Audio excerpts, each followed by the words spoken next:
ನಮಸ್ಕಾರ. ಹುತ ಕರ್ನಾಟಕ ಮಧ್ಯಾಹ್ನ ನ್ಯೂಸ್ ರೌಂಡಪ್ಗೆ ಸ್ವಾಗತ. ನಾನು ಪ್ರಿಯಾಂಕಾ ಶ್ರೀಗುರು. ಬನ್ನಿ ಕ್ವಿಕ್ ಆಗಿ ನೋಡೋಣ ಇಂದಿನ ಪ್ರಮುಖ ಸುದ್ದಿಗಳು. ಬೀದರ್ ಜಿಲ್ಲೆಯ ಬಸವಕಲ್ಯಾಣ ನಗರದಲ್ಲಿ ನಾಯಿಗಳ ಉಪಟಳ ಹೆಚ್ಚಾಗಿದ್ದು ಸಾರ್ವಜನಿಕರ ಆಕ್ರೋಶಕ್ಕೆ ಕಾರಣವಾಗಿದೆ. ಇಲ್ಲಿನ ಪುಟ್ಟ ಮಕ್ಕಳು ವಯೋವೃದ್ಧರು ಭಯದಲ್ಲಿ ಓಡಾಡುವ ಪರಿಸ್ಥಿತಿ ನಿರ್ಮಾಣವಾಗಿದೆ. ನಿನ್ನೆ ಒಂದೇ ದಿವಸ ಧರ್ಮಪ್ರಕಾಶ್ ಬಡಾವಣೆಯಲ್ಲಿ 3 ಮಕ್ಕಳಿಗೆ ನಾಯಿಗಳು ಕಚ್ಚಿವೆ. ಇನ್ನು ಮನೆ ಮುಂದೆ ಆಟ ಆಡುತ್ತಿದ್ದ ಮಕ್ಕಳ ಮೇಲೆ ನಾಯಿಗಳು ಬಿದ್ದು ಕಚ್ಚಿದ ಪರಿಣಾಮ ಮಕ್ಕಳಿಗೆ ಗಂಭೀರ ಗಾಯಗಳಾಗಿವೆ. ನಗರದ ತುಂಬಾ ಎಲ್ಲೆಂದರಲ್ಲೇ ಸಾರ್ವಜನಿಕರಿಗೆ ನಾಯಿಗಳು ಕಚ್ಚಿ ಜನರಿಗೆ ಹೊರಬಾರದಂತೆ ಮಾಡುತ್ತವೆ.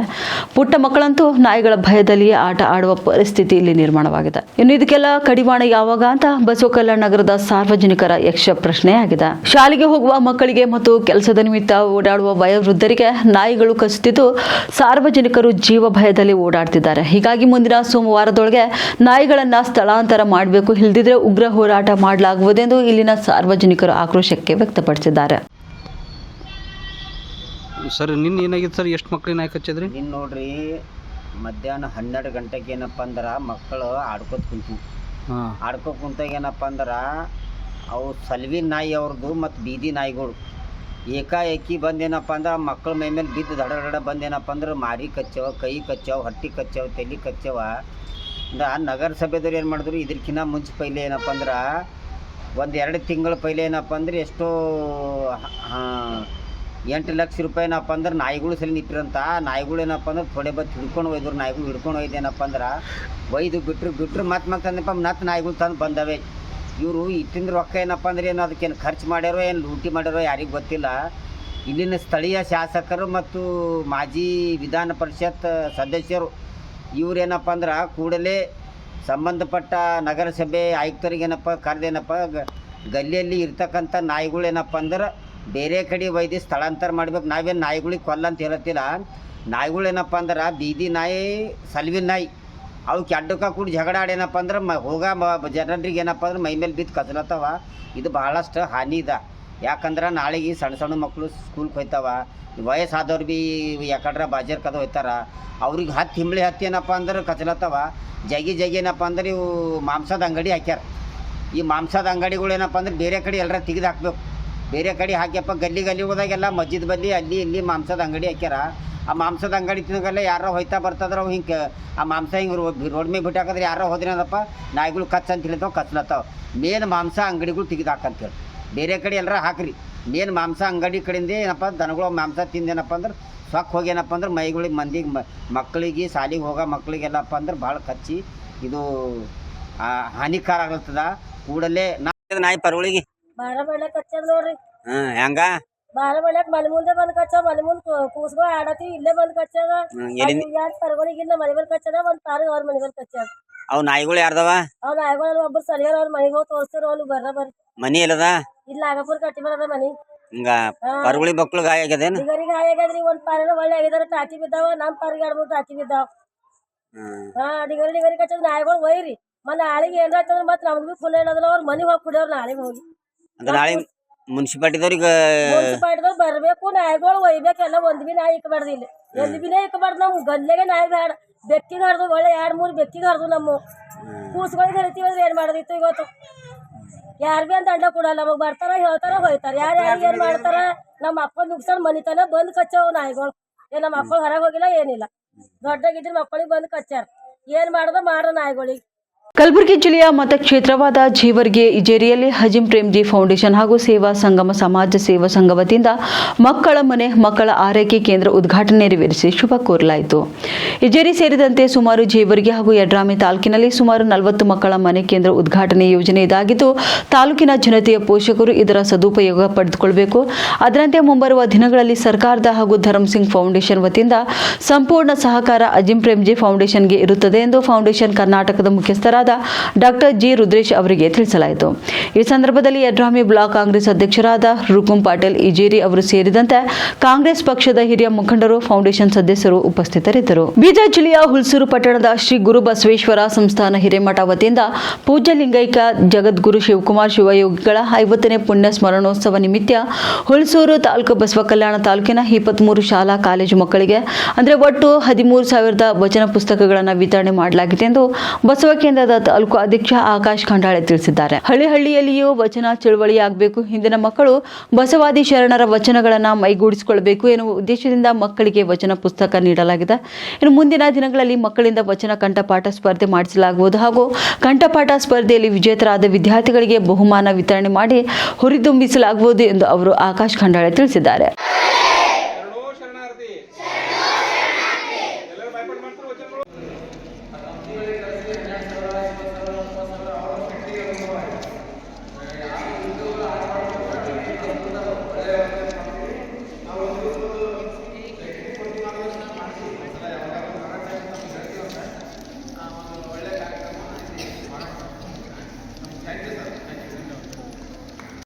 ಓಂ ಶ್ರೀ ಗುರು ಬಸವಲಿಂಗಾಯ ನಮಃ. ಇವತ್ತಿನ ದಿವಸ ಹುಲ್ಸೂರು ಗುರುಬಸವೇಶ್ವರ ಮಠಕ್ಕೆ ಬಹಳಷ್ಟು ಒಳ್ಳೆಯ ದಿನ ಅಂತೂ ನಾನು ಭಾವಿಸ್ತೀನಿ. ಯಾಕಂದರೆ ಇವತ್ತಿನ ದಿವಸ ಲಿಂಗೈಕ್ಯ ಮಹಾಜಗದ್ಗುರು ಬಸವಕುಮಾರೇಶ್ವರ ಮಹಾಸ್ವಾಮೀಜಿಯವರು 50ನೇ ಪುಣ್ಯ ಸ್ಮರಣಕ್ಕಾಗಿ ನಾವು ಈ ಹುಲ್ಸೂರು ತಾಲೂಕು ಹಾಗೂ ಬಸವಕಲ್ಯಾಣ ತಾಲೂಕಿನಲ್ಲಿ 23 ಹಳ್ಳಿಯಲ್ಲಿ 13,000 ವಚನ ಪುಸ್ತಕಗಳು ಆ ಶಾಲೆ ಮಕ್ಕಳಿಗೆ LKG ಹಿಡ್ಕೊಂಡು 10th ಮತ್ತು PUC ಮತ್ತು ಡಿಗ್ರಿ ಎಷ್ಟು ಕಾಲೇಜಸ್ಗಳು ನಮ್ಮ ಈ ಭಾಗದಾಗ ಎಲ್ಲರಿಗೂ ಮುಟ್ಟಿಸೋಂಥ ಕೆಲಸಗಳು ಮಾಡಿದ್ದೇವೆ. ನಮ್ಗೆ ಗೊತ್ತದ ಪರಮಪೂಜ್ಯ ಲಿಂಗೈಕ್ಯ ಮಹಾಜಗದ್ಗುರು ಬಸವಕುಮಾರೇಶ್ವರ ಮಹಾಸ್ವಾಮೀಜಿಯವರ ಕಾರ್ಯಗಳು ಗೊತ್ತಿದ್ದಾವೆ. ಯಾಕಂದ್ರೆ ಈ ಭಾಗದಲ್ಲಿ ಕನ್ನಡ ಬೆಳಿಬೇಕು, ಕನ್ನಡ ಉಳಿಬೇಕು ಅಂತ ಬಹಳಷ್ಟು ಪ್ರಯತ್ನ ಮಾಡಿ JBK ಅಂತ ಸಂಸ್ಥೆ ಅವರು ಸ್ಥಾಪನೆ ಮಾಡಿದ್ದಾರೆ. ಇವತ್ತಿನ ದಿವಸ ಈ ಕಾರ್ಯಕ್ಕೆ ಏನು ಸಂಕಲ್ಪ ಇತ್ತು, ಪರಮಪೂಜ್ಯ ಡಾಕ್ಟರ್ ಶಿವಾನಂದ ಮಹಾಸ್ವಾಮೀಜಿ ಅವ್ರ ಸಂಕಲ್ಪ ಇತ್ತು, ಹಳ್ಳಿಯಲ್ಲಿ ವಚನ ಚಳವಳಿ ಮುಟ್ಟಿಸ್ಬೇಕು, ವಚನಗಳು ಮುಟ್ಟಿಸ್ಬೇಕು ಅಂತ. ಅದೇ ಥರ ಈ ಸತ್ಕಾರ್ಯಕ್ಕೆ ನಮ್ಗೆ ಸಹಕಾರಿ ಮಾಡಿದಂಥ ಬಸವರಾಜ್ ಕಡದೆ ಅಣ್ಣವ್ರು ಇರ್ಬೋದು, ನಮ್ದು ಬಸವ ಕೇಂದ್ರ ಮಹಿಳಾ ಘಟಕ ತಾಲೂಕು ಅಧ್ಯಕ್ಷರಾಗಂಥ ರೇಖಾ ಕಡದೆ ಅಕ್ಕವ್ರು ಇದ್ದಿರಬೇಕು, ನನ್ನ ಸಹೋದರ ಆಗಂಥ ಚಂದ್ರಶೇಖರ್ ಮಂಗ ಆಗಲಿ, ರಾಜ್ಕುಮಾರ್ ತೊಂಡಾರೆ ಆಗಲಿ, ಸಮಸ್ತ ಏನದ ನಮ್ಮ ಬಸವ ಕೇಂದ್ರ ಏನು ತಾಲೂಕು ಘಟಕ ಯೂನಿಟ್ ಅದ ಸತತವಾಗಿ 1.5 ತಿಂಗಳಾಯಿತು ಪರಿಶ್ರಮ ತೊಗೊಂಡು ಇವತ್ತಿನ ದಿವಸ ಬಸವಕುಮಾರ ಅಪ್ಪವ್ರದ್ದು ಏನು ಕಾರ್ಯಗಳವ, ಶರಣರ ಕಾರ್ಯಗಳು, ಬಸವಣ್ಣವರ ಬಸವತತ್ವ ಪ್ರಾಮಾಣಿಕವಾಗಿ ಹಳ್ಳಿ ಮುಟ್ಟಿಸೋಂಥ ಕಾರ್ಯಗಳು ಮಾಡಿದ್ದಾರೆ. ಇವತ್ತು ಇದು ಐತಿಹಾಸಿಕ ದಾಖಲೆ ಅನ್ಬೇಕು. ಯಾಕಂದ್ರು 13,000 ವಚನ ಪುಸ್ತಕಗಳು ನಾವು ಎಲ್ಲ ಮಕ್ಕಳಿಗೆ ಕೊಟ್ಟಿದ್ದೇವೆ. ಬಸ್ ಕೇವಲ ಕೊಟ್ಟು ನಾವು ಸುಮ್ ಕುಂತಿಲ್ರಿ. ಮುಂಬರೋ ದಿನದಲ್ಲಿ ಹುಲ್ಸೂರು ಅಪ್ಪರ 75ನೇ ಹುಟ್ಟುಹಬ್ಬದ ಆ ಹುಟ್ಟುಹಬ್ಬ ಪ್ರಯುಕ್ತವಾಗಿ ಆ ಮಕ್ಕಳಿಗೆ ಸಮಯ ಕೊಟ್ಟು ಒಂದು ತಾಲೂಕಾ ಮಟ್ಟಿನಲ್ಲಿ ದೊಡ್ಡ ವಚನ ಕಂಠಪಾಠ ಸ್ಪರ್ಧೆ ತೊಗೊಂಬರಿದ್ದೀವಿ. ತೊಗೊಂಡು ಅಲ್ಲಿ 3 ಬಹುಮಾನ ಈಗಾಗಲೇ ಪರಮಪೂಜ್ಯರು ಡಿಕ್ಲೇರ್ ಮಾಡಿದ್ದಾರೆ, ಆ ಕೊಡರಿದ್ದೇವೆ. ಅದರ ಪ್ರಥಮ ಬಹುಮಾನ 10,001, 2ನೇ ಬಹುಮಾನ 7,001, 3ನೇ ಬಹುಮಾನ 5,001. ಪರಮಪೂಜ್ಯ ಡಾಕ್ಟರ್ ಶಿವಾನಂದ ಮಹಾಸ್ವಾಮೀಜಿ ಅವರ ಸಂಕಲ್ಪ ಇತ್ತು ಈ ಭಾಗದ ವಚನ ಚಳವಳಿ ಬೆಳಬೇಕು, ಎಲ್ಲರ ಮನೆ ವಚನ ಮುಟ್ಟಬೇಕು. ಆ ನಿಟ್ಟಿನಲ್ಲಿ ನಾವು ಇದು ಪ್ರಾಮಾಣಿಕವಾಗಿ ಪ್ರಯತ್ನ ಮಾಡಿದ್ದೇವೆ. ಮುಂಬರೋ ದಿನದಲ್ಲಿ ಇದು ಏನು ಬಸವ ತತ್ವ ಏನು ಮಠ ಅದ, ಬಸವ ತತ್ವ ಏನು ಪ್ರಚಾರ ಆಗಬೇಕಂತೂ ನಾವೆಲ್ಲರೂ ಕೆಲಸ ಮಾಡ್ಲಿಕ್ಕೆ ಕಟಿಬದ್ಧತೆ ಹೇಳುತ್ತಾ ಇವತ್ತೇನು ಐತಿಹಾಸಿಕ ಏನಿದೆ ದಾಖಲೆ ಆಗಿದೆ, ಈ ದಾಖಲೆಗೂ ನಾವು ಎಲ್ಲರೂ ವಿಶ್ವಗುರು ಬಸವಣ್ಣರಾಗಲಿ, ಲಿಂಗೈಕ್ಯ ಜಗದ್ಗುರು ಬಸವಕುಮಾರ ಸ್ವಾಮೀಜಿಗಳಾಗಲಿ ಅವರೆಲ್ಲರ ಆಶೀರ್ವಾದ ನಮ್ಮ ಜೊತೆ ಇರಲಿ ಅಂತ ಭಾವಿಸ್ತೀವಿ. ಶರಣು ಶರಣಾರ್ಥಿ. ಬಿಕ್ಲು ಶಿವ ಕೊಲೆ ಪ್ರಕರಣದಲ್ಲಿ ಬಂಧನ ಭೀತಿಯಲ್ಲಿದ್ದ ಮಾಜಿ ಸಚಿವ ಭೈರತಿ ಬಸವರಾಜ್ ಅವರಿಗೆ ತಾತ್ಕಾಲಿಕ ರಿಲೀಫ್ ಸಿಕ್ಕಿದೆ. ಇನ್ನು ಭೈರತಿ ಬಸವರಾಜ್ಗೆ ಹೈಕೋರ್ಟ್ ಮಧ್ಯಂತರ ನಿರೀಕ್ಷಣಾ ಜಾಮೀನು ಮಂಜೂರು ಮಾಡಿದೆ. ಹೌದು, ಜನಪ್ರತಿನಿಧಿಗಳ ಕೋರ್ಟ್ನಲ್ಲಿ ಅರ್ಜಿ ವಜಾಗೊಂಡ ಬೆನ್ನಲ್ಲೇ ಭೈರತಿ ಬಸವರಾಜ್ಗೆ ಪೊಲೀಸ್ ಬಲೆ ಬೀಸಿತು. ಹೀಗಾಗಿ ಭೈರತಿ ಬಸವರಾಜ್ ಹೈಕೋರ್ಟ್ ಮೆಟ್ಟಲೇರಿದ್ರು. ಇಂದು ಹೈಕೋರ್ಟ್ ಏಕಸದಸ್ಯ ಪೀಠದಲ್ಲಿ ಅರ್ಜಿ ವಿಚಾರಣೆ ಕೂಡ ನಡೆಯಿತು. ಇನ್ನು ಭೈರತಿ ಬಸವರಾಜ್ ಪರ ವಕೀಲ ಸಂದೇಶ್ ಚೌಟ್ ವಾದ ಮಂಡಿಸಿದ್ರು. ಕರಣ್ ಸಂಬಂಧ ಈಗಾಗಲೇ ಪೊಲೀಸರು ಚಾರ್ಜ್ ಶೀಟ್ ಸಲ್ಲಿಸಿದ್ದಾರೆ. ಚಾರ್ಜ್ ಶೀಟ್ನಲ್ಲಿ ಭೈರತಿ ಪಾತ್ರದ ಬಗ್ಗೆ ಯಾವುದೇ ಉಲ್ಲೇಖ ಆಗಿಲ್ಲ. ಆಸ್ತಿ ವಿಚಾರವಾಗಿ ದೂರು ಸಲ್ಲಿಕೆ ಮಾಡಲಾಗಿದೆ. ಇನ್ನು ದೂರ ಹಾಗೂ ಎಫ್ಐಆರ್ನಲ್ಲಿ ಭೈರತಿ ಬಸವರಾಜ್ ಪಾತ್ರ ಉಲ್ಲೇಖಿಸಿಲ್ಲ. ಹೀಗಾಗಿ ಮಧ್ಯಂತರ ನಿರೀಕ್ಷಣಾ ಜಾಮೀನು ನೀಡುವಂತೆ ಮನವಿ ಮಾಡಿದ್ದಾರೆ. ಇನ್ನು ಇದೇ ವೇಳೆ ಎಸ್ಪಿಪಿ ಜಗದೀಶ್ ವಿದೇಶಕ್ಕೆ ತೆರಳಿರುವುದರಿಂದ ವಿಚಾರಣೆ ಮುಂದೂಡಲು ಹೈಕೋರ್ಟ್ಗೆ ಸರ್ಕಾರಿ ವಕೀಲರಿಂದ ಮನವಿ ಕೂಡ ಮಾಡಿದರು. ವಾದ ಮುಂದುವರಿಸಿದ ಭೈರತಿ ಪರ ವಕೀಲ್ ಚೌಟ್ ಅವರು ರಾಜಕೀಯ ಕಾರಣಕ್ಕೆ ಕೇಸ್ನಲ್ಲಿ ಸಿಲುಕಿಸಲು ಯತ್ನಿಸಲಾಗುತ್ತಿದೆ, ಕೊಲೆಯಲ್ಲಿ ಯಾವುದೇ ಪಾತ್ರವಿಲ್ಲ, ಸಿಐಡಿಗೆ ವರ್ಗಾವಣೆಯಾದ ಬಳಿಕ ಬಂಧಿಸಲು ಯತ್ನಿಸಲಾಗುತ್ತಿದೆ ಅಂತ ಹೈಕೋರ್ಟ್ಗೆ ಭೈರತಿ ಬಸವರಾಜ್ ಪರವಾಗಿ ಪ್ರಮಾಣ ಪತ್ರ ಸಲ್ಲಿಕೆ ಮಾಡಲಾಯಿತು. ಇನ್ನು ವಾದ ಪ್ರತಿವಾದ ಆಲಿಸಿದ ಹೈಕೋರ್ಟ್ ಭೈರತಿ ಬಸವರಾಜ್ಗೆ ಮಧ್ಯಂತರ ನಿರೀಕ್ಷಣಾ ಜಾಮೀನು ಮಂಜೂರು ಮಾಡಿದೆ. ಅಲ್ಲದೆ ಬಂಧನವಾದರೆ ತಕ್ಷಣ ಬಿಡುಗಡೆ ಮಾಡಬೇಕು ಎಂದು ಹೇಳಿದೆ. ಜೊತೆಗೆ ಭೈರತಿ ಬಸವರಾಜ್ ತನಿಖೆ ಸಹಕರಿಸಲು ಸೂಚನೆ ಕೂಡ ನೀಡಿದ್ದಾರೆ. ಇನ್ನು ಆಕ್ಷೇಪಣೆ ಸಲ್ಲಿಸಲು ಸಿಐಡಿ ಪೊಲೀಸರಿಗೆ ನೋಟಿಸ್ ನೀಡಿ ಜನವರಿ 6ಕ್ಕೆ ಹೈಕೋರ್ಟ್ ವಿಚಾರಣೆ ಮುಂದೂಡಿದೆ. ಮತ್ತೊಂದೆಡೆ ಬಿಕ್ಲು ಶಿವ ಕೊಲೆ ಪ್ರಕರಣದಲ್ಲಿ A1 ಜಗದೀಶ್ ಅಲಿಯಾಸ್ ಜಗ್ಗ ಸೇರಿ 18 ಆರೋಪಿಗಳ ಜಾಮೀನು ಅರ್ಜಿಯನ್ನ ಜನಪ್ರತಿನಿಧಿಗಳ ವಿಶೇಷ ನ್ಯಾಯಾಲಯ ವಜಾ ಮಾಡಿ ಆದೇಶ ನೀಡಿಸಿದೆ. ಕಾಂಗ್ರೆಸ್ ಪಕ್ಷದ ಕಾರ್ಯಕಾರಿಣಿ ಸಭೆ ಇಂದು ದೆಹಲಿಯಲ್ಲಿ ನಡೆಯಲಿದೆ. ಈ ಉನ್ನತ ಮಟ್ಟದ ಸಭೆಯಲ್ಲಿ ರಾಜ್ಯ ಕಾಂಗ್ರೆಸ್ ಸರ್ಕಾರದ ಮುಖ್ಯಮಂತ್ರಿ ಅಧಿಕಾರ ಹಂಚಿಕೆ ಗೊಂದಲಗಳು ಚರ್ಚಿಸಲ್ಪಟ್ಟು ಪರಿಹಾರ ದೊರಕಬಹುದೇ ಎನ್ನುವ ನಿರೀಕ್ಷೆಗಳಿವೆ. ಇನ್ನು ಕಾಂಗ್ರೆಸ್ ಕಾರ್ಯಕಾರಿಣಿ ಸಭೆಯಲ್ಲಿ ಪಾಲ್ಗೊಳ್ಳಲು ಮುಖ್ಯಮಂತ್ರಿ ಸಿದ್ದರಾಮಯ್ಯನವರು ಈಗಾಗಲೇ ದೆಹಲಿಗೆ ತೆರಳಿದ್ದಾರೆ. ಆದರೆ ಆಹ್ವಾನ ಇರದ ಕಾರಣ ಉಪಮುಖ್ಯಮಂತ್ರಿ ಡಿಕೆ ಶಿವಕುಮಾರ್ ಅವರು ತಾವು ದೆಹಲಿಗೆ ಹೋಗ್ತಿಲ್ಲವೆಂದು ತಿಳಿಸಿದ್ದಾರೆ. ಉಪಮುಖ್ಯಮಂತ್ರಿಗಳ ಅನುಪಸ್ಥಿತಿಯಲ್ಲಿ ಸಿಎಂ ಅಧಿಕಾರ ಹಂಚಿಕೆ ಕುರಿತ ಗೊಂದಲಗಳನ್ನು ಹೈಕಮಾಂಡ್ ನಿವಾರಣೆ ಮಾಡಿರುವುದು ಕಷ್ಟಕರ ಎನ್ನುವ ಅಭಿಪ್ರಾಯಗಳು ಕಾಂಗ್ರೆಸ್ ಪಕ್ಷದ ವಲಯದಲ್ಲಿ ಮೂಡಿದೆ. ಕಾಂಗ್ರೆಸ್ ಹೈಕಮಾಂಡ್ನಲ್ಲಿ ಒಬ್ಬರಾದ ಎಐಸಿಸಿ ಅಧ್ಯಕ್ಷ ಮಲ್ಲಿಕಾರ್ಜುನ್ ಖರ್ಗೆ ಅವರು ಸಿಎಂ ಅಧಿಕಾರ ಹಂಚಿಕೆ ಕುರಿತ ಗೊಂದಲಗಳನ್ನು ಪರಿಹರಿಸುತ್ತೇವೆ ಎಂದು ನಿನ್ನೆ ದೆಹಲಿಗೆ ತೆರಳುವ ಮುನ್ನ ಮಾಧ್ಯಮಗಳಿಗೆ ತಿಳಿಸಿರುವುದು ರಾಜ್ಯ ಕಾಂಗ್ರೆಸ್ ಮುಖಂಡರಲ್ಲಿ ಸ್ವಲ್ಪ ಆಶಾಭಾವನೆ ಮೂಡಿಸಿದೆ.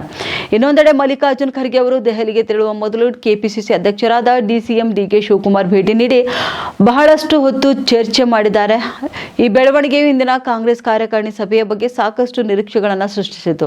ಇನ್ನು ಕಾಂಗ್ರೆಸ್ ಕಾರ್ಯಕಾರಿಣಿ ಸಭೆಯಲ್ಲಿ ತಮಿಳುನಾಡು ಸೇರಿದಂತೆ ಮುಂಬರುವ 5 ರಾಜ್ಯಗಳ ವಿಧಾನಸಭೆ ಚುನಾವಣೆಗಳ ಸಿದ್ಧತೆ, ಮತಗಳ್ಳತನ ಪ್ರಕರಣ, ನ್ಯಾಷನಲ್ ಹೆರಾಲ್ಡ್ ಪ್ರಕರಣ, ಕೇಂದ್ರ ಸರ್ಕಾರವು ನರೇಗಾ ಯೋಜನೆ ಹೆಸರನ್ನು ಬದಲಾವಣೆ ಮಾಡಿರುವುದರ ವಿರುದ್ಧ ದೇಶಾದ್ಯಂತ ಹೋರಾಟ ರೂಪಿಸುವುದು ಒಳಗೊಂಡಂತೆ ಹಲವಾರು ವಿಚಾರಗಳು ಚರ್ಚೆಗೆ ಬರಲಿವೆ ಎಂದು ಹೇಳಲಾಗಿದೆ. ರಾಜ್ಯದಲ್ಲಿ ಮತ್ತೆ ನಾಯಕತ್ವ ಬದಲಾವಣೆ ಚರ್ಚೆ ಜೋರಾಗಿದೆ. ದೆಹಲಿಗೆ ಹರಿರುವ ಸಿಎಂ ಸಿದ್ದರಾಮಯ್ಯ ಇಂದು ರಾಹುಲ್ ಗಾಂಧಿಯನ್ನ ಭೇಟಿ ಮಾಡಲಿದ್ದಾರೆ. ಅಂತೂ ಇಂತೂ ಕುರ್ಚಿ ಕಿತ್ತಾಟ ಕ್ಲೈಮ್ಯಾಕ್ಸ್ ಅಂತ ತಲುಪಿದ್ದು ಗೊಂದಲಕ್ಕೆ ಕಾಂಗ್ರೆಸ್ ಹೈಕಮಾಂಡ್ ತೆರೆ ಎಳೆಯಲು ಮುಂದಾಗಿದೆ. ಇತ ಸಿಎಂ ಬದಲಾವಣೆ ವಿಚಾರದ ಬಗ್ಗೆ ಡಿಸಿಎಂ ಡಿಕೆ ಶಿವಕುಮಾರ್ ಸೈಲೆಂಟ್ ಮಂತ್ರ ಜಪಿಸುತ್ತಿದ್ದು ಅಡ್ಡಗೋಡೆ ಮೇಲೆ ದೀಪ ಇಟ್ಟಂತೆ ಹೇಳಿಕೆಗಳನ್ನು ನೀಡುತ್ತಿದ್ದಾರೆ. ಈ ಎಲ್ಲ ಬೆಳವಣಿಗೆಯ ನಡುವೆ ಡಿಕೆ ಸುರೇಶ್ ಪೋಸ್ಟ್ ಶೇರ್ ಮಾಡಿದ್ದು ಕಾಯುವಿಕೆಯ ಮೊರೆ ಹೋದಂತೆ ಕಾಣ್ತಿದೆ. ಇನ್ನು ಡಿಸಿಎಂ ಡಿಕೆ ಶಿವಕುಮಾರ್ ಅವರನ್ನ ಸಿಎಂ ಕುರ್ಚಿಯಲ್ಲಿ ನೋಡಬೇಕು ಎನ್ನುವ ಆಸೆ ಸಹೋದರ ಹಾಗೂ ಮಾಜಿ ಡಿಕೆ ಸುರೇಶ್ ಅವರಲ್ಲೇ ಹೆಚ್ಚಿದೆ. ಅಣ್ಣನಿಗೆ ಬಲವಾಗಿ ನಿಂತಿರುವ ಸುರೇಶ್ ನಾನಾ ತಂತ್ರ ರೂಪಿಸುತ್ತಿದ್ದಾರೆ. ಅಂದುಕೊಟ್ಟ ಮಾತು ನೆನಪಿಸುವ ಮಾತಾಡಿದ ಡಿಕೆ ಸುರೇಶ್ ಇದೀಗ ತಾಳ್ಮೆ ಜಪ ಮಾಡ್ತಿದ್ದಾರೆ. ಸಹೋದರನಿಗೆ ಇನ್ನು ಸಿಎಂ ಸ್ಥಾನ ವಲಯದ ವಿಚಾರಕ್ಕೆ ಸಂಬಂಧಪಟ್ಟಂತೆ ಡಿಕೆ ಸುರೇಶ್ ತಾಳ್ಮೆಯ ಮಂತ್ರ ಜಪಿಸಿದ್ದಾರೆ. ಯಶಸ್ಸು ಪಡೆಯಲು ತಾಳ್ಮೆ ಅತ್ಯಗತ್ಯ ಎಂದು ಡಿಕೆ ಸುರೇಶ್ ಪೋಸ್ಟ್ ಒಂದನ್ನ ಮಾಡಿದ್ದಾರೆ. ಗುಜರಾತ್ನ ಇಂದೋರ್ ಅಹಮದಾಬಾದ್ ರಾಷ್ಟ್ರೀಯ ಹೆದ್ದಾರಿಯಲ್ಲಿ ಜಲತ್ ಬಳಿ ಮಧ್ಯಪ್ರದೇಶ ಸಾರಿಗೆ ನಿಗಮಕ್ಕೆ ಸೇರಿದ ಬಸ್ಗೆ ಶುಕ್ರವಾರ ತಡರಾತ್ರಿ ವೇಗವಾಗಿ ಬಂದ ಟ್ರಕ್ ಹಿಂದಿನಿಂದ ಡಿಕ್ಕಿ ಹೊಡೆದ ಪರಿಣಾಮ ಬಸ್ ಪಲ್ಟಿಯಾಗಿದೆ. ಒಬ್ಬ ಪ್ರಯಾಣಿಕ ಸ್ಥಳದಲ್ಲಿ ಸಾವನ್ನಪ್ಪಿದ್ರೆ ಒಂದು ಮಗು ಸೇರಿದಂತೆ 17 ಜನರು ಗಾಯಗೊಂಡಿದ್ದಾರೆ. ರಕ್ಷಣಾ ಕಾರ್ಯಾಚರಣೆಯ ಸಮಯದಲ್ಲಿ ಮೃತ ವ್ಯಕ್ತಿ ಬಸ್ಸಿನ ಕೆಳಗೆ ಸಿಲುಕಿಕೊಂಡಿರುವುದು ಕಂಡುಬಂದಿದ್ದು ಸ್ಥಳದಲ್ಲೇ ಮೃತಪಟ್ಟಿದ್ದಾರೆ ಎಂದು ಅಧಿಕಾರಿಗಳು ತಿಳಿಸಿದ್ದಾರೆ. ಅಧಿಕಾರಿಗಳ ಪ್ರಕಾರ ಬಸ್ ಇಂದೋರ್ನಿಂದ ಅಹಮದಾಬಾದ್ಗೆ ಪ್ರಯಾಣಿಕರನ್ನ ಕರೆದೊಯ್ಯುತ್ತಿತ್ತು ಮತ್ತು ಗುಜರಾತ್ ದಾಹೋದ್ ಜಿಲ್ಲೆಯ ಜಲಾತ್ನಲ್ಲಿರುವ ಆವಂತಿಕ ಹೋಟೆಲ್ ಬಳಿ ಚಹಾ ಕುಡಿಯಲು ನಿಲ್ಲಬೇಕಾಗಿತ್ತು. ಇನ್ನು ಬಸ್ ಹೆದ್ದಾರಿಯಿಂದ ಹೊರಟಾಗ ವೇಗವಾಗಿ ಬಂದ ಟ್ರಕ್ ನಿಯಂತ್ರಣ ತಪ್ಪಿ ಹಿಂದಿನಿಂದ ಡಿಕ್ಕಿ ಹೊಡೆದಿದೆ. ಡಿಕ್ಕಿಯ ನಂತರ ಬಸ್ ರಸ್ತೆಯಲ್ಲಿ ಉರುಳಿ ಸ್ವಲ್ಪ ದೂರ ಜಾರಿದೆ. ಆ ಸಮಯದಲ್ಲಿ ಹಲವಾರು ಪ್ರಯಾಣಿಕರು ನಿದ್ರಿಸುತ್ತಿದ್ದರು ಎಂದು ಪೊಲೀಸರು ತಿಳಿಸಿದ್ದಾರೆ. ಅಪಘಾತದ ನಂತರ ಹತ್ತಿರದ ಪ್ರದೇಶಗಳ ಜನರು, ನಿವಾಸಿಗಳು ಮತ್ತು ವಾಹನ ಚಾಲಕರು ಸಹಾಯಕ್ಕಾಗಿ ಧಾವಿಸಿ ಉರುಳಿಬಿದ್ದ ಬಸ್ನಿಂದ ಸಿಕ್ಕಿಬಿದ್ದಂತ ಪ್ರಯಾಣಿಕರನ್ನ ಹೊರತೆಗೆಯಲು ಪ್ರಾರಂಭಿಸಿದ್ದಾರೆ. ಸ್ವಲ್ಪ ಸಮಯದಲ್ಲಿ ಪೊಲೀಸ್ ತಂಡಗಳು ಮತ್ತು ಹೆದ್ದಾರಿ ಅಧಿಕಾರಿಗಳು ಸಹ ಸ್ಥಳಕ್ಕೆ ತಲುಪಿದ್ದಾರೆ. ಇನ್ನು ಗಾಯಾಳುಗಳನ್ನ 108 ಆಂಬ್ಯುಲೆನ್ಸ್ ಮೂಲಕ ಜೈಡಸ್ ಆಸ್ಪತ್ರೆಗೆ ಸ್ಥಳಾಂತರಿಸಲಾಗಿದೆ. ಅಲ್ಲಿ 4 ಪ್ರಯಾಣಿಕರು ಗಂಭೀರವಾಗಿ ಗಾಯಗೊಂಡಿದ್ದಾರೆ ಮತ್ತು ಉಳಿದ 13 ಪ್ರಯಾಣಿಕರು ಕೂಡ ಪ್ರಸ್ತುತ ಸ್ಥಿರವಾಗಿದ್ದಾರೆ ಎಂದು ವೈದ್ಯರು ತಿಳಿಸಿದ್ದಾರೆ. ಇನ್ನು ಅಪಘಾತದಿಂದಾಗಿ ಹೆದ್ದಾರಿಯಲ್ಲಿ ತಾತ್ಕಾಲಿಕ ಸಂಚಾರ ವ್ಯತ್ಯಯ ಉಂಟಾಯಿತು. ಚುನಾವಣೆಗಳು ನಡೆಯುವ ಸಂದರ್ಭದಲ್ಲಿ ರಾಜಕೀಯ ನಾಯಕರು ಒಂದು ಪಕ್ಷದಿಂದ ಮತ್ತೊಂದು ಪಕ್ಷಕ್ಕೆ ಬದಲಾಗ್ತಿರ್ತಾರೆ. ಹೊಸ ಮತ್ತು ಪ್ರಬಲ ನಾಯಕರನ್ನ ಕರೆದುಕೊಂಡು ಬರುವ ಮೂಲಕ ಪಕ್ಷ ಸಂಘಟನೆಗೆ ಎಲ್ಲರೂ ಮುಂದಾಗ್ತಾರೆ. ಬಿಜೆಪಿಯಲ್ಲಿ ಗುರುತಿಸಿಕೊಂಡಿದ್ದ ನಟಿ, ನಾಯಕಿ ಟಿಎಂಸಿ ಸೇರ್ಪಡೆ ಆಗಿದ್ದಾರೆ. ಇನ್ನು ಬಿಜೆಪಿಯಲ್ಲಿ ಗುರುತಿಸಿಕೊಂಡಿದ್ದ ನಟಿ, ನಾಯಕಿ ಟಿಎಂಸಿ ಸೇರ್ಪಡೆ ಆಗಿದ್ದಾರೆ. ಇನ್ನು 2021ರಲ್ಲಿ ಬಿಜೆಪಿಯಿಂದ ವಿಧಾನಸಭಾ ಚುನಾವಣೆಗೆ ಸ್ಪರ್ಧಿಸಿದ ನಟಿ ಪರ್ನೋಮಿತ್ರ ಶುಕ್ರವಾರದಂದು ಸಚಿವೆ ಚಂದ್ರಿಮಾ ಭಟ್ಟಾಚಾರ್ಯ ಮತ್ತು ಪಕ್ಷದ ವಕ್ತಾರ ಜಯಪ್ರಕಾಶ್ ಮಜುಂದಾರ್ ಅವರ ಸಮ್ಮುಖದಲ್ಲಿ ಟಿಎಂಸಿ ಸೇರ್ಪಡೆಯಾಗಿದ್ದಾರೆ. ತಪ್ಪುಗಳನ್ನು ಸರಿ ಮಾಡಿಕೊಳ್ಳುವ ಉದ್ದೇಶದಿಂದ ಬಿಜೆಪಿ ತೊರೆದು ಟಿಎಂಸಿ ಸೇರ್ಪಡೆ ಆಗ್ತಿದ್ದೇನೆ ಎಂದು ಅವರು ಹೇಳಿಕೊಂಡಿದ್ದಾರೆ. ಇನ್ನು ಸಿಎಂ ಮಮತಾ ಬ್ಯಾನರ್ಜಿ ಅವರ ಕಾರ್ಯವೈಖರಿ ನನಗೆ ಇಷ್ಟವಾಗಿದೆ. ಜನರ ಹಿತದೃಷ್ಟಿಯಿಂದ ಟಿಎಂಸಿ ಸೇರ್ತಿದ್ದೇನೆ. ಮಮತಾ ಬ್ಯಾನರ್ಜಿ ಕಾರ್ಯವೈಖರಿ ಮಹಿಳೆಯರಿಗೆ ಸ್ಫೂರ್ತಿಯಾಗಿದೆ. ಸಾರ್ವಜನಿಕರ ಹಿತಕ್ಕಾಗಿ ಕೆಲಸ ಮಾಡಲು ರಾಜಕೀಯ ಪ್ರವೇಶಿಸಿದ್ದೆ. ಆದರೆ ಬಿಜೆಪಿಯಲ್ಲಿ ಇದ್ಕೊಂಡು ನಾನು ನಿರೀಕ್ಷಿಸಿದಷ್ಟು ಕೆಲಸ ಮಾಡಲು ಅವಕಾಶ ಸಿಗಲಿಲ್ಲ. ತಪ್ಪುಗಳನ್ನು ಸರಿಪಡಿಸಿಕೊಳ್ಳಲು ತೃಣಮೂಲ ಕಾಂಗ್ರೆಸ್ ಸೇರ್ಪಡೆ ಆಗ್ತಿದ್ದೇನೆ ಎಂದು ಪರ್ನೋಮಿತ್ರ ಅವರು ತಿಳಿಸಿದ್ದಾರೆ. ತೃಣಮೂಲ ಕಾಂಗ್ರೆಸ್ ಸೇರ್ಪಡೆ ಆಗ್ತಿರುವ ಈ ದಿನ ನನಗೆ ತುಂಬಾ ವಿಶೇಷವಾಗಿದೆ ಎಂದು ಪರ್ನೋಮಿತ್ರ ಅವರು ಹೇಳಿಕೊಂಡಿದ್ದಾರೆ. ಇದೇ ವೇಳೆ ಮಾತನಾಡಿದ ಸಚಿವೆ ಚಂದ್ರಿಮಾ ಭಟ್ಟಾಚಾರ್ಯ, ಬಿಜೆಪಿಯಲ್ಲಿ ಯಾರಿಂದಲೂ ಕೆಲಸ ಮಾಡಲು ಸಾಧ್ಯವಿಲ್ಲ. ಈ ಕಾರಣದಿಂದ ನಟಿ ಪರ್ನೋಮಿತ್ರ ಟಿಎಂಸಿಗೆ ಬಂದಿದ್ದಾರೆ ಎಂದು ಹೇಳಿಕೊಂಡಿದ್ದಾರೆ. ಕಳೆದ 3.5 ದಶಕದಿಂದ ಒಳ ಮೀಸಲಾತಿಗಾಗಿ ಹೋರಾಟ ನಡೆಯುತ್ತಿದ್ದ ಸಂಘರ್ಷದ ಹೋರಾಟಕ್ಕೆ ಸಿದ್ದರಾಮಯ್ಯ ನೇತೃತ್ವದಿಂದ ಕಾಂಗ್ರೆಸ್ ಸರ್ಕಾರ ಅಂತಿಮ ತೆರೆ ಎಳೆದು ಒಳ ಮೀಸಲಾತಿಯನ್ನು ಜಾರಿಗೆ ತಂದಿದೆ ಎಂದು ಆಹಾರ, ನಾಗರಿಕ ಪೂರೈಕೆ ಹಾಗೂ ಗ್ರಾಹಕ ವ್ಯವಹಾರಗಳ ಸಚಿವ ಹಾಗೂ ಬೆಂಗಳೂರು ಗ್ರಾಮಾಂತರ ಜಿಲ್ಲಾ ಉಸ್ತುವಾರಿ ಸಚಿವ ಕೆಎಚ್ ಮುನಿಯಪ್ಪ ತಿಳಿಸಿದ್ದಾರೆ. ಪಟ್ಟಣದಲ್ಲಿ ಮಾಧ್ಯಮದವರೊಂದಿಗೆ ಮಾತನಾಡಿದ ಅವರು, ಒಳ ಮೀಸಲಾತಿ ವಿಚಾರವಾಗಿ ನಮ್ಮ ಸರ್ಕಾರದ ಸಚಿವರಾದ ಮಹದೇವಪ್ಪ, ಶಿವರಾಜ್ ತಂಗಡಗಿ, ಪರಮೇಶ್ವರ್, ಆರ್.ಬಿ. ತಿಮ್ಮಾಪುರ್, ಪ್ರಿಯಾಂಕ್ ಖರ್ಗೆ, ಉಪಮುಖ್ಯಮಂತ್ರಿ ಡಿ.ಕೆ. ಶಿವಕುಮಾರ್ ಸೇರಿದಂತೆ ಮಂತ್ರಿಮಂಡಲದ ಸರ್ವರು ಸಹ ಸಹಕಾರ ನೀಡಿದ್ದರಿಂದ ನ್ಯಾಯಸಮ್ಮತವಾಗಿ ಬಗೆಹರಿಸಿದ್ದೇವೆ. ಇನ್ನು ಮೀಸಲಾತಿ ಪಾಲುದಾರರೆಲ್ಲರೂ ಅಣ್ಣ ತಮ್ಮಂದಿರಂತೆ ಇದ್ದೇವೆ, ಯಾವುದೇ ಸಮಸ್ಯೆ ಇಲ್ಲ ಎಂದು ಹೇಳಿಕೊಂಡಿದ್ದಾರೆ.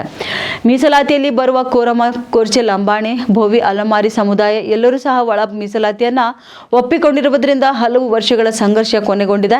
ಇನ್ನು ಇದರ ಕೀರ್ತಿ ಮುಖ್ಯಮಂತ್ರಿ ಸಿದ್ದರಾಮಯ್ಯ, ಡಿಸಿಎಂ ಡಿ.ಕೆ. ಶಿವಕುಮಾರ್ ನೇತೃತ್ವದ ಕಾಂಗ್ರೆಸ್ ಸರ್ಕಾರಕ್ಕೆ ಸಲ್ಲುತ್ತದೆ ಎಂದು ಅವರು ತಿಳಿಸಿದ್ದಾರೆ. ಇನ್ನು ದಲಿತರಿಗೆ ಮುಖ್ಯಮಂತ್ರಿ ಸ್ಥಾನ ನೀಡುವ ವಿಚಾರವಾಗಿ ಮಾತನಾಡಿ, ಮುಖ್ಯಮಂತ್ರಿ ವಿಚಾರದಲ್ಲಿ ಹೈಕಮಾಂಡ್ ತೀರ್ಮಾನವೇ ಅಂತಿಮವಾಗಿತ್ತು. ಎಲ್ಲರೂ ಹೈಕಮಾಂಡ್ ತೀರ್ಮಾನಕ್ಕೆ ಬದ್ಧರಾಗಿದ್ದೇವೆ. ಪಕ್ಷದಲ್ಲಿ ಮುಖ್ಯಮಂತ್ರಿ ವಿಷಯದಲ್ಲಿ ನಾನು ಏನನ್ನು ಹೇಳಲಾರೆ. ಮಾಜಿ ಸಚಿವ ಕೆಎನ್ ರಾಜಣ್ಣ ಮತ್ತು ಡಿಸಿಎಂ ಡಿ.ಕೆ. ಶಿವಕುಮಾರ್ ಅವರಿಬ್ಬರ ಭೇಟಿಯಾಗಿದ್ದು ಸಂತೋಷದ ವಿಷಯ ಎಂದು ಅವರು ತಿಳಿಸಿದ್ದಾರೆ. ಇವಾಗಿದ್ದು ಇಂದಿನ ಪ್ರಮುಖ ಸುದ್ದಿಗಳು. ಮತ್ತೆ ಭೇಟಿಯಾಗೋಣ ಮುಂದಿನ ರೌಂಡಪ್ನಲ್ಲಿ. ನಮಸ್ಕಾರಗಳು.